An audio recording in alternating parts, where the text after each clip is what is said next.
চলে এলাম আরও একটি অনুষ্ঠান বাড়ির খাওয়া দাওয়ার মিনি ব্লগ নিয়ে।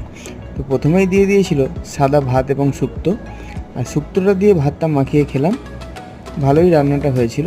আর এরপর সাদা ভাত সাথে লেবু চটকে ডাল দিয়ে মেখে ভাতটা খেতে বেশ দারুণ লাগলো। আর তার সাথে ফিশ ফ্রাই দিয়েছিল, আর সেই ফিশ ফ্রাইটা দিয়েই ভাতের সাথে ডাল দিয়ে মাখিয়ে একসাথে মুখের মধ্যে চালান করে দিলাম। আর তারপর দেখো ফিশ ফ্রাইটা, মাছটা একদম ফ্রেশ, একদম সফট ছিল।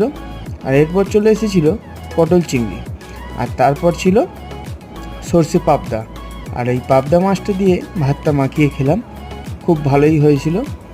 আর এরপর ছিল কাতলা কালিয়া, আর এই মাছটা ভেঙে নিয়ে ভাতটা দিয়ে মাখিয়ে খেলাম। আর আমাদের শেষ পাতে ছিল আনারসের চাটনি, পাঁপড়, পায়েস, কেশর রসগোল্লা, মৌসুমি সন্দেশ। ভিডিওটি ভালো